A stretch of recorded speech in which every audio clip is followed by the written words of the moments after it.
we'll take another problem which is similar to this. Okay, so జాగ్రత్తగా relationships గుర్తుపెట్టుకో. అంటే ఇప్పుడు ఏం చెప్పచ్చు, ఓవరాల్గా when something is moving in a magnetic field, so I can think of this will be equivalent to a battery. So this is the positive end,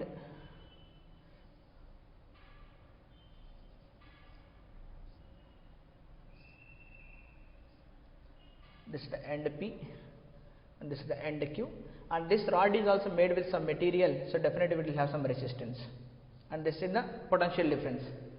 That potential difference will be is equal to VBL, or otherwise V cross B dot L. And then, so this is the overall conclusion of this problem. So a rod moving in a magnetic field will be equal to like this. So ఇది నువ్వు గుర్తుపెట్టుకోండి చాలా. So this is the magnetic field. A rod of length L is moving in the magnetic field.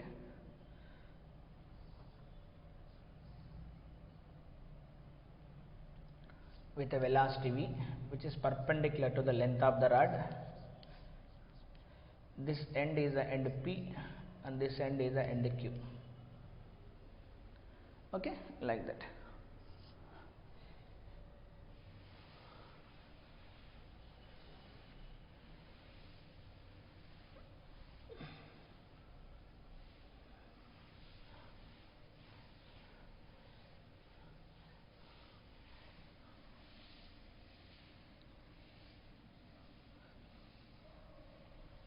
Okay, I'll erase. We'll go to the next topic, next problem. రాసుకుంటే ఇది